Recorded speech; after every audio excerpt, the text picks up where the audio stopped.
Assalomu alaykum qadrli teletomoshabinlar. Siz Sog'lom hayot ko'rsatuvining yangi sonini tomosha qilyapsiz.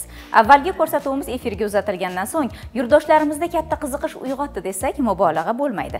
Sababi klinika operatorlarining aytishlaricha, bir kunda yuzlab qo'ng'iroqlar bo'lib, ko'rsatuv ularga ma'qul kelganini va bu galgi ko'rsatuvimiz orqali kasalliklar haqida batafsil ma'lumot berishimizni iltimos qilganlar. Shu maqsadda biz Monadamma shifo klinikasiga tashrif buyurdik.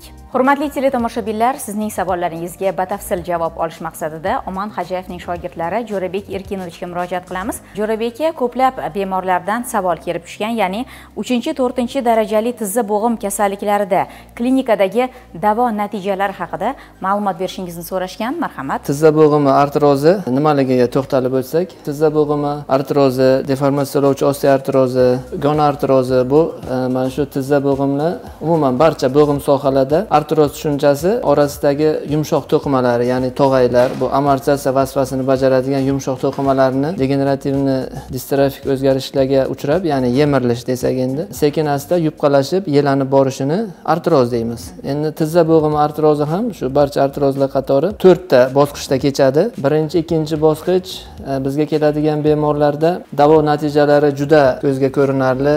Kerak bo'lsa shu bitta kurs davo muolajasi 10 kun ichida ham juda ajoyib natijalarga erishish mumkin. 3-4 bosqichda borgan bemorlar deyarli barcha holatlarda jarrohlik amaliyoti tavsiya qilinadi ularga. Biz shunday holatlarda ko'ryapmizki, ba'zan jarrohlik amaliyotidan so'ng ham kerakli natijaga erisha olmaydigan bemorlarimiz juda ham ko'p. Bizda ham davolanayotgan bemorlar orasida hozir ham bor. 3-4 darajali tizza bo'g'imi artrozlari klinik kechishi 3-daraja, 4-daraja bir-biriga o'xshash. Demak, bunda bo'g'imni ikkita suyak orasida turgan smaskalar, yumshoq to'qimalar, tog'aylar, menisklar butunlay yemirilib ketib, suyak yuzasida g'adir-budurliklar paydo bo'lib, bo'g'imni amortizatsiya xususiyatini berib turadigan yumshoq to'qimalar butunlay yemirilib bo'ladi. Bunday bemorlarda o'sha suyak yuzalari, bo'g'im yuzalarida yirik va mayda osteofitlar, ya'ni suyak g'adir-budurliklar paydo bo'lish hisobidan bo'g'imning shakli ham tobora o'zgarib boraveradi. Yemirilgan tog'aylar o'z vaqtida mana shu sinovialni moysimon suyuqligini, sekretini ajratish qobiliyati ham kamaygan sayin bo'g'imning harakatlarida ishqalanish bemorga bemalol sezilib turadi. Mana yurganda qadalish hissi, turli xil past va yuqori tembrda krepitatsiya, ovoz chiqish belgilari va bemorning tizzadagi bukuvchi yozuvchi kontrakturalar, ya'ni asoratlar shakllanib bo'ladi. Bunday bemorlar 4-darajada butunlay to'shakka mixlanib qolishi ham mumkin. 3-darajada bemor nisbatan harakatlar qiladi, lekin uzoq masofaga yura olmaydi, darrov o'tirishga joy izlab qoladi. Hattoki bemorda xayolda shunaqa fikr bo'ladiki, ma'lum joyda belgilab oladi, shungacha borib bilaman, u yoqqa bora olmayman degan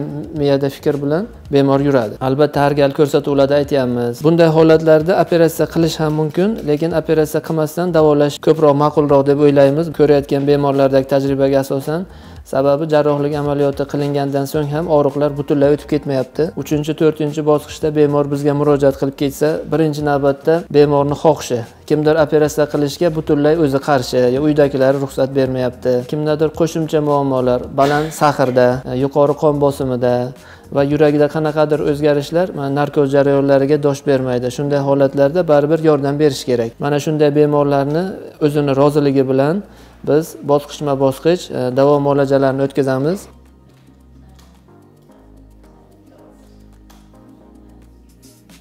Assalomu alaykum. Assalomu. Sizni nima bezovta qiladi degan savolni berishim birozgina noqulay o'zimga ham, chunki ko'rdim og'riqlari juda ham ko'p. Necha yildan beri bezovta qiladi? Oyog'imda birinchi og'rigandan beri shu 2-3 yil qolibdi oyoq bu ham. Bularda ko'ryapmizki, ikkala tizza bo'g'imida ham 3-darajali tizza bo'g'imi deformatsiyalovchi osteoartrozi, e'tibor bersalaringiz, tizza bo'g'imida deformatsiyalar, ya'ni shakl o'zgarishlari ham paydo bo'lgan. Baribir bu yerda bemorga yanada dushmanlik qiladigan bu ortiqcha vazn. Mana shunday holatlarda birdan og'riq kuchayishiga sabab bo'g'imdagi yallig'lanish jarayoni qo'shilishi, ba'zi holatlarda mo'rt bo'lib turgan tog'aylar sal noqulay harakat, bir oyoq sal chuqurroqqa qo'yardingiz, kattaroq qadam tashlab, mana shunaqa holatlarda birdaniga tog'aylar yirtilib, blok sindromi deydi, blok bo'lib qolishi mumkin. Sizda ham og'riq kuchayishiga sabab o'zingiz bilmagan holatda bir qaltis harakat bo'lgan bo'lishi mumkin. Mana shu narsa mo'rt bo'lib turgan boyagi tog'ayni ba'zan yirtilib, ba'zan uzilib, mana shu bloklanib qolishiga sabab bo'ladi. Marhamat, hozir zarbali to'lqinli terapiya amaliyotini o'tkazib ko'rsak, shundan so'ng yana gaplashamiz.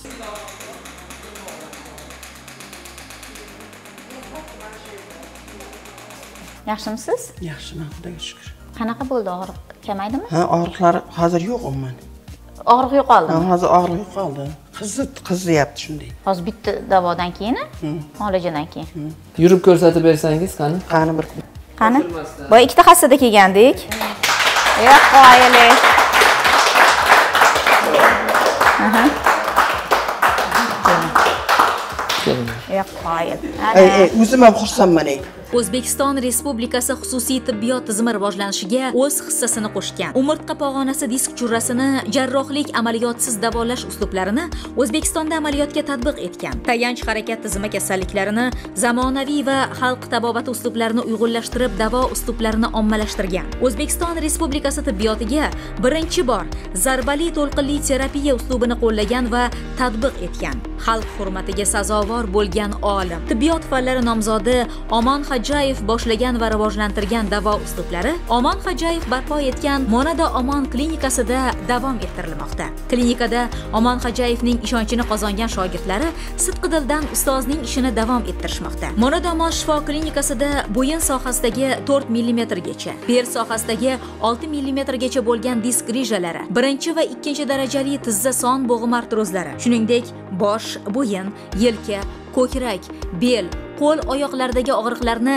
operatsiyalarsiz, kimyoviy dorilarsiz, Shveysariya, Buyuk Britaniya, Yaponiyada ishlab chiqarilgan zamonaviy apparatlar va tabiiy malhamlar bilan davolanadi. To'liq ma'lumot uchun YouTube'dagi Monada Omon kanalimizga kiring. Tugmachani bosib, a'zo bo'lishni unutmang. Ana endi hissiyotlar bilan bo'lishing, to'g'risini aytaman, meni kayfiyatim ko'tarildi hozir. Meni o'zimning ham kayfiyatim juda ko'tarildi. Juda ham xursand bo'ldim. Uni aytib tushuntirish qiyin juda ham-da. Xudoga shukr, Allohimga shukr. Shu doktorlarga Xudo sog'lik bersa, men doktorlarni sevaman, yaxshi ko'raman. O'ylaymizki, yana 6 kun vaqtimiz bor. Mana shu amaliyot asosan mana shu tizzada bo'ladigan muammoga ancha davo qilib beradi. Kamida yana buni 6-7 marta olishingiz kerak edi. Buni qanaqa qilishni hali gaplashib olamiz. Mayli, Assalomu alaykum. Alaykum assalom. O'zingizni tanishtiring. Men Abdullayeva Dilbar, Kuychirchik tumani, Elbay mahallasidan keldim. Meni ikkita tizzam og'riydi, belimda grija bor. Kelganimda og'ir ahvolda keldim. Bolalarim olib kelib, shu yerga joylashtirib ketdi. Hozir biroz o'ng tizzada og'riq bor. Bor. Tinch holatda ham og'riq sezasizmi yo faqat yuklamalar tushib yurganda? Kelganimdan ancha yaxshiman lekin. Yurishlarda ham qiynalardingiz, ha? Qani bir yurishingizni ko'raylikchi hozir. Yaxshi. Mana, bemalol yuryaptilar. Yaxshi. Va ancha yaxshi ko'rsangiz. Bemorimizda tizza bo'g'imi deformatsiyalovchi artrozi 3-bosqich. Biroz vaqt o'tgan, kechikib kelganlar. Baribir bular bilan ham mana shu holatlarni tushuntirdik. Farzandlari o'zlari roziliklari bilan davo muolajalarini boshladik. Ancha yaxshi. Mana harakat, operatsiyasiz ham harakat qilsa bo'lar ekan. Bo'lar ekan. Chunki bularga operatsiya deb biroz tushkunlikka tushirib qo'yishgan. Hozir mana shu o'ng tizzangizga zarbali to'lqinli terapiya amaliyotini o'tkazib ko'ramiz.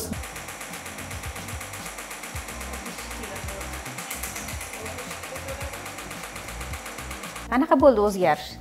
Yaxshi. Og'riq qoldi. Yaxshi. Oyoqlaringiz qizidimi? Ha, qizidi. Rahmat. O'ng tizzangiz bo'yicha ishlab ko'rdik. Qani yuringchi, farqini ko'raylikchi. Aha.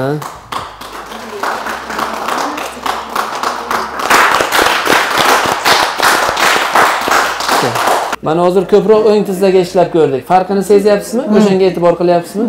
Yurganda og'riq bo'ldimi?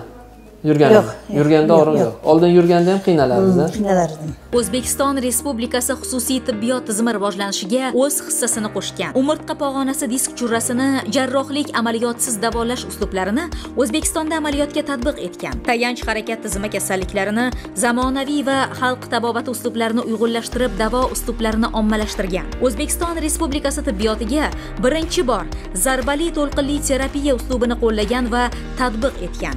Xalq hurmatiga sazovor bo'lgan olim, tibbiyot fanlari nomzodi Omon Xo'jayev boshlagan va rivojlantirgan davo uslublari Omon Xo'jayev barpo etgan Monada Omon klinikasida davom ettirilmoqda. Klinikada Omon Xo'jayevning ishonchini qozongan shogirdlari sidqidildan ustozning ishini davom ettirishmoqda. Monada Omon shifo klinikasida bo'yin sohasidagi 4 mm gacha, bel sohasidagi 6 mm gacha bo'lgan disk grijalari, birinchi va ikkinchi darajali tizza son bo'g'im artrozlari, shuningdek bosh, bo'yin, yelka, ko'krak, bel, qo'l oyoqlardagi og'riqlarni operatsiyalarsiz, kimyoviy dorilarsiz, Shvetsariya, Buyuk Britaniya, Yaponiyada ishlab chiqarilgan zamonaviy apparatlar va tabiiy malhamlar bilan davolanadi. To'liq ma'lumot uchun YouTube'dagi Monodomon kanalimizga kiring. Tugmachani bosib, a'zo bo'lishni unutmang. Yapon olimlarining bir gaplari bor. Yoshlik keksalikni ta'minlash uchun beriladi. Yoshimiz ulg'ayganda sog'-salomat va baxtli yashashimiz uchun yoshlikda bizga berilgan imkon, salomatlikning qadriga yetmog'imiz lozim. Aziz teletomoshabinlar, bu galgi ko'rsatuvimiz orqali sizga kerakli bo'lgan ma'lumotlarni taqdim eta olgan bo'lsak, bundan benihoya mamnunmiz. Agarda sizda kasalliklar haqida savollar tug'ilgan bo'lsa, ekraningizda ko'rinib turgan telefon raqamlariga qo'ng'iroq qilishingiz mumkin. Biz esa sizning savollaringizdan kelib chiqqan holda keyingi ko'rsatuvimizni tayyorlashga harakat qilamiz. Xayr, salomat bo'ling.